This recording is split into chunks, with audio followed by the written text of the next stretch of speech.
जय जगन्नाथ दर्शक बंधु मो ज्योतिर्विद पंडित राकेश कुमार दास शर्मा आपण मानक मोर भाग्य ज्योतिष केन्द्र चैनल को स्वागत जनाऊँगी। जदि आपण मैंने मो द्वारा आपणकर जातकटे विचार करने चाहते कि वास्तुरे थिबा कौन समस्या विषय जानापी चाहते जोगाजोग नंबर दि जाइए जोगाजोग करें।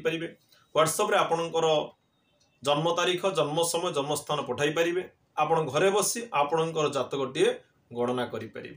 आसतु जानिबा तेबे आज ए भाग्य ज्योतिष केन्द्र चैनल द्वारा कौन विषय वस्तु प्रस्तुत होइछि। विषयटी होछि कौन आपणकर वास्तु उपरे कथाटी अछि। जेतेबेले आपण माने घरटीए निर्माण करूछंती घरर गोटे मुख्य अंश होछि पानी। जल बिना जीवन बंचिबा कष्ट होई थाए। तेणु जो जल बिना आपण घरटी आरंभ मध्य करि परिबे नाही। गृहर प्रारंभ समय रे जलर आवश्यकता पड़ी थाए। तो आमे जानिबा आज घरर केउ दिगरे आपण जल रखिबे बा केउ दिगरे आपण बोरवेल करिवे केउठी आपणकर पानी टांकी रखिबे सही विषय रे जानिबा। तो ताहा पूर्वरु जदि आपण माननकु मो वीडियो गुडिक भल लागुछि मो चैनल टी को लाइक करंतु सब्सक्राइब करंतु बेल आइकन दबांतु जहा द्वारा मु प्रस्तुत करुथिबा वीडियो गुडिक आपण मानक पाखे यथाशीघ्र पहुंची पारिबो। शेष वीडियोटी को शेयर करंतु। प्रायतः अनेक व्यक्ति जानिछंती जे जलर स्थान होउची ईशान्य कोण अर्थात कोण ना पूर्व उत्तर कोण ईस्ट आउ नॉर्थ जो जहा को हमें ईस्ट नॉर्थ बोली कहूचु। तो ईस्ट नॉर्थ कॉर्नर जोटा रहउची सेटा को जलर स्थान बोली समस्त जानि थांती एवं ताहा मध्य जलर स्थान। किंतु जेतेबेले आमे सही पानीटी को तळु खोलुचु जहाँ को अंडरग्राउंड वाटर बोली कहा जाउची। जेतेबेले आमे तळे पानी रखिबु सेतेबेले केउठी रखिबु। जेतेबेले सही पानीटी हमर छात ऊपर को जाउची सेतेबेले आमे केउठी रखिबु ताहा निर्धारण करिबा निश्चित भाव रे जरूरी। पूर्व उत्तर कोण ईशान्य कोण ताहा हेउची जलर स्थान ठीक अछि। जेतेबेले आपण बोरवेल टे करूछंती बा जेतेबेले नूतन गृह पूर्वरु आपण जल पाई व्यवस्था करूछंती अंडर वाटर अर्थात जेतेबेले आपण माटी तळे खोलिबे सेतेबेले मने रखंतु पूर्व उत्तर कोण ईशान्य कोण रे आपण खोलिबे। किंतु टिके ध्यान देबे तो आपणकर पूरा ईशान्य कोण रे न खोली टिके पूर्व पटे खोली हबो किंबा टिके उत्तर को आपण खोली परिबे। फुटे 2 फुट आपण छाडी के खोली परिबे। पूरा पूर्व उत्तर कोण जहा को पूरा ईशान्य कोण बोली कहूचु आपण स ईशान्य कोण को टिके छाडी देई पूर्व पटे खोलंतु किंबा टिके उत्तर को खोलंतु। या हेउची आपणकर तळे रहुतिबा पानी अंडरग्राउंड आपण अंडर वाटर खोलिले एवं जदि आपण सहीठी आपण कोन करिवे जतले गवर्नमेंट रो पानी आसुची किछि लोक सेठी गोटे संप करंती सेठी गोटे पानी को स्थायी भाव रखिया पे गोटे व्यवस्था करा जाय ताहा मध्ये आपण सही पूर्व उत्तर कोण रे करि परिबे। टिके पूर्व पटे कले हबो किंबा उत्तर पटे कले हबो बा पूर्व उत्तर कोण रे आपण से व्यवस्था करि परिबे। तो ये होची तळ पानी तळु जे पानी बाहरुची बा मे तळे पानी को सुरक्षित भाव स्टॉक रखुचु सेतेबेले आपण पूर्व दिग उत्तर दिग किंबा पूर्व उत्तर दिग को आपण व्यवहार करूचंती ईशान्य कोण रे आपण पानी रखुचंती यह ठीक अछि। किंतु जेतेबेले आपण सही पानीटी मेसिन सहायता रे आपण छात ऊपर को नउचंती सेतेबेले आपण आउ ताकू पूर्व उत्तर कोण रे किंबा पूर्व दिग रे किंबा उत्तर दिग रे किंबा जमीते आम तले पानी रखीचु टिके पूर्व उत्तर कोण ईशान्य टिके छाड़ी रखीचु से व्यवस्था आपण करिवे नाही।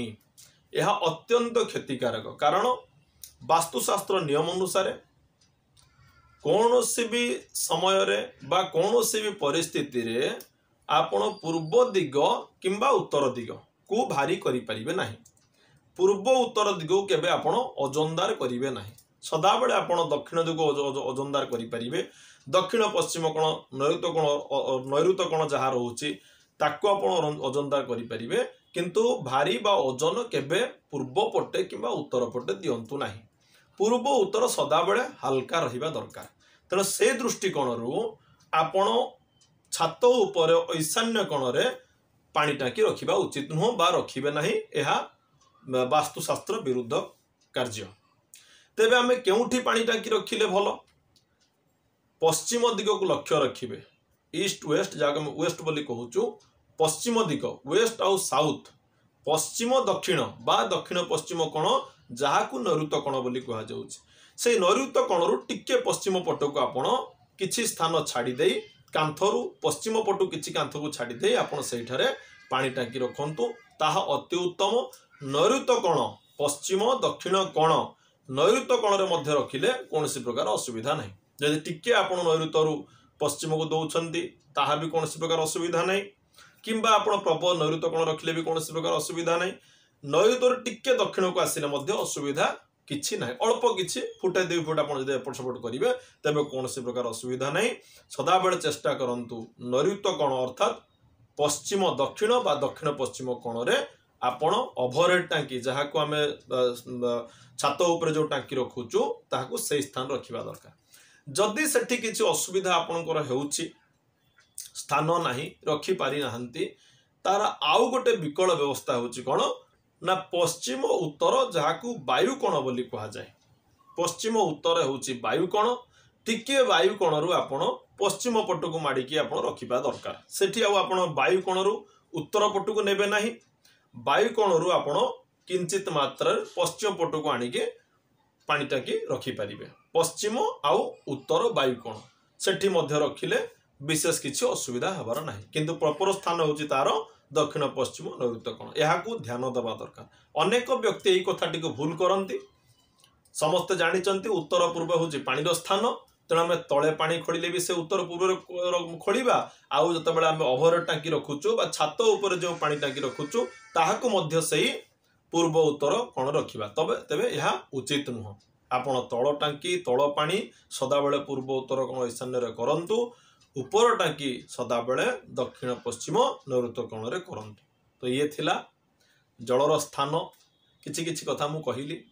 एवं आउ गोटे कथा आपण देखिबे जेतेले आपण घर भितर ही पानी रखुचंती, धरंतु आपण किचन बा रोसई घरे आपण पानी रखुचंती, रोसई घरे केउ जगह रखिबे ना से रोसई घर आपण देखंतु पूर्व पश्चिम उत्तर दक्षिण केउ जगहटी होउची सेठी आपण देखिबे से रोसई घर मध्य रे जेउटा आपणकर पूर्व उत्तर कोण अर्थात ईशान्य कोण होउथिबो से जगह रे आपण बेसिनटे लगांतु। तो गृहर प्रत्येक स्थान को सेही बळा तर्जमा करिवे। जेउठी आपण पानी रखुचंती सेटा सेही घर बा सेही रूम रो पूर्व उत्तर कोण हेइथिबा दरकार। अन्य स्थान रे आपण पानी की बेसी व्यवहार करंतु नाही। घर जो जगह आपण बेसिन रखंतु ना कहीं किचन हो ठाकुर पूजा हो जेकोन जगह आपण पानी रखुचंती सदाबेले लक्ष्य रखिबे गृहर पूर्व उत्तर कोण ईशान्य कोण को सदाबेले पानी रखंतु, किछि असुविधा नहीं घर भीतर। तो ये थिला जलर व्यवस्था।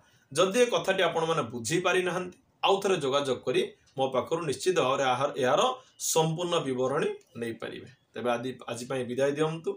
पुनर्बार आउ एक नूतन विषय वस्तु आपण मान पाखु नहीं आसीबी। से पर्यंत अपेक्षा करंतु। जय जगन्नाथ, जय जगन्नाथ।